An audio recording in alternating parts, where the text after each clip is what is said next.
마태복음 26장 17절부터 35절입니다. 오늘 본문의 배경이해입니다. 원래 무교절은 6월절이 끝나는 다음 날부터 시작되는 일주일을 말하지만 당시에는 두 절기를 하나의 절기로 인식하고 무교절이라고 통칭했습니다. 그래서 여기서는 무교절 첫날을 6월절이라고 부릅니다. 6월절 식사는 무교절을 시작하는 밤에 이루어지고 손님을 초대하거나 이웃과 함께 식탁교제를 했습니다. 그러나 예수님의 경우 자신이 6월절 양으로 죽으셔야 했기 때문에 6월절 공식 식사 전날인 니산월 14일 저녁에 제자들과 식사를 한 것으로 보입니다. 그래서 식사 자리에 양고기에 대한 언급이 없습니다. 26장 17절부터 25절입니다. 6월절 식사 준비. 무교절 첫째 날에 제자들이 예수께 다가와서 말하였다. 우리가 선생님께서 6월절 음식을 잡수시게 준비하려고 하는데 어디에다 하기를 바라십니까?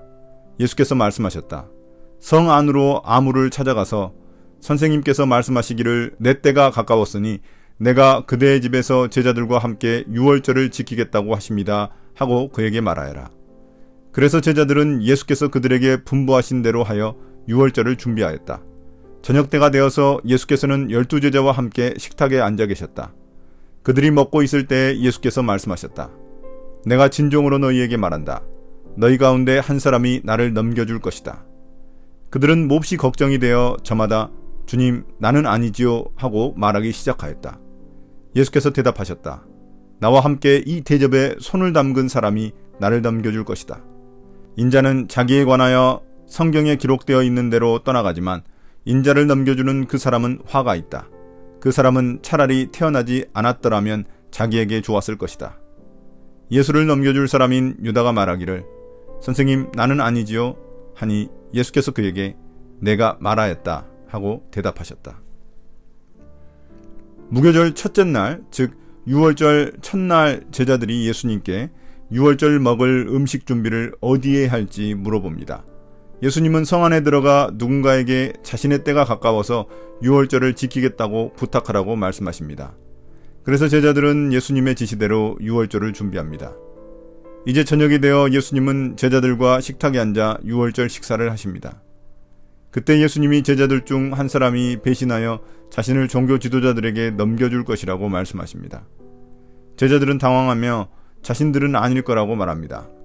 3년을 함께한 제자들 중 배신자가 있다는 것도 충격인데 6월절 식사 자리에서 그런 말씀을 하시니 더욱 충격적이었을 것입니다. 그러자 예수님은 대접에 손을 담근 사람이 자신을 넘겨줄 것이라고 말씀하십니다. 예수님은 자신이 그들의 손에 넘겨지는 것이 성경의 예언을 성취하는 일이지만 그 일을 행한 제자에게는 하나님의 심판이 있을 것이라고 말씀하십니다. 이 심판으로 인해 그는 차라리 태어나지 말았다면 더 좋았을 것이라고 말씀하십니다. 제자 중 유다가 자신도 배신할 사람이 아니라고 말하자 예수님은 맞다고 말씀하십니다. 유다는 이미 종교 지도자들과 내통했는데 예수님 앞에서 거짓말을 한 것입니다. 26장 26절부터 30절입니다. 6월절 식사의 의미. 그들이 먹고 있을 때에 예수께서 빵을 들어서 축복하신 다음에 떼어서 제자들에게 주시고 말씀하셨다. 받아서 먹어라. 이것은 내 몸이다. 또 잔을 들어서 감사기도를 드리신 다음에 그들에게 주시고 말씀하셨다. 모두 돌려가며 이 잔을 마셔라. 이것은 죄를 사하여 주려고 많은 사람을 위하여 흘리는 나의 피, 곧 언약의 피다. 내가 너희에게 말한다. 이제부터 내가 나의 아버지의 나라에서 너희와 함께 새 것을 마실 그날까지 나는 포도나무 열매로 빚은 것을 절대로 마시지 않을 것이다. 그들은 찬송을 부르고 올리브산으로 갔다. 이제 예수님은 제자들과 함께 빵과 포도주로 6월절 식사를 하십니다. 보통 6월절 식사 때는 가장이 가족들에게 빵과 쓴나물을 통해 6월절의 유래를 설명합니다. 그와 같이 예수님은 빵을 들어 축복하신 후 제자들에게 떼어주시며 이것이 자신의 몸이라며 받아 먹으라고 하십니다. 또 잔을 들어 감사기도 하신 후 이 잔이 사람들의 죄를 사해 주기 위한 자신의 피, 언약의 피라고 말씀하십니다. 빵과 포도주는 예수님의 살과 피를 의미하며 그의 죽음을 통해 구원을 얻어 새로운 언약 공동체에 속하게 될 것을 의미합니다.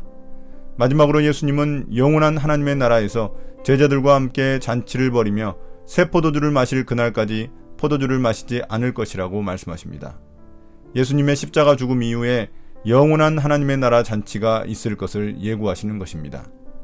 예수님의 죽음은 슬픔의 사건으로 끝나는 게 아니라 영원한 기쁨의 잔치를 내다보는 승리의 사건이 될 것임을 의미합니다. 전통적으로 유대인들은 유월절 식사가 끝나면 할랄 시편인 시편 113편부터 118편을 부릅니다. 그처럼 유월절 식사가 끝나자 예수님과 제자들은 찬송을 부르며 올리브산으로 올라갑니다. 26장 31절부터 35절입니다. 제자들의 배신 예고. 그때 예수께서 제자들에게 말씀하셨다. 오늘 밤에 너희는 모두 나를 버릴 것이다. 성경에 기록하기를 내가 목자를 칠 것이니 양떼가 흩어질 것이다 하였다. 그러나 내가 살아난 뒤에 너희보다 먼저 갈릴리로 갈 것이다. 베드로가 예수께 말하였다. 비록 모든 사람이 다 주님을 버릴지라도 나는 절대로 버리지 않겠습니다. 예수께서 그에게 말씀하셨다. 내가 진정으로 내게 말한다. 오늘 밤에 닭이 울기 전에 내가 3번 나를 모른다고 할 것이다.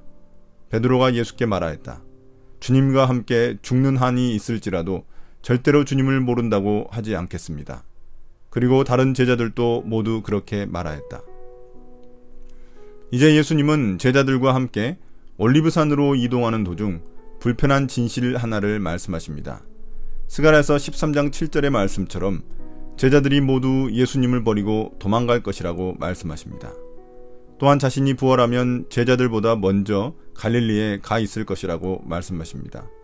이 말을 듣고 베드로는 다른 제자들은 몰라도 자신만은 절대로 예수님을 버리지 않겠다고 다짐합니다. 그러나 예수님은 오늘 밤 닭이 울기 전에 베드로가 자신을 3번이나 부인할 것을 예고하십니다. 그럼에도 베드로는 자신이 죽는 한이 있어도 절대로 그렇게 하지 않겠다고 다짐하였고 다른 제자들도 똑같이 다짐했습니다. 이러한 제자들의 자신감 때문에 나중에 그들은 더욱 뼈아픈 실패를 겪게 됩니다.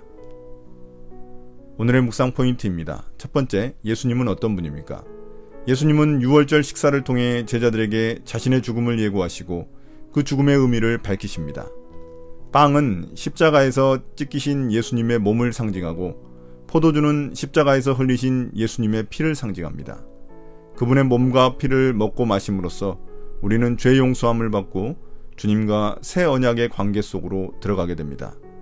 주일날 갖는 성만찬의 의미를 다시금 되새겨 봅시다. 두 번째, 나에게 주시는 교훈은 무엇입니까? 베드로와 제자들은 예수님을 배신하지 않겠다는 강한 자신감을 표출합니다. 이 때문에 그들은 더욱 뼈아픈 실패를 경험하게 됩니다. 제자들에게 필요한 것은 자신감이 아니라 자기 부인입니다. 예수님은 제자들에게 자기를 부인하고 자기 십자가를 지고 따르라고 말씀하셨기 때문입니다. 우리들도 세상의 유혹과 맞설 때 필요한 것은 자신감이 아니라 자기를 부인하고 전적으로 주님을 의지하는 것입니다. 오늘의 기도입니다. 주님, 성만찬의 의미를 다시금 되새겨 봅니다. 예수님처럼 자신을 부인하고 자기 십자가를 지고 따르는 삶이 되게 해주십시오. 예수님 이름으로 기도드립니다. 아멘.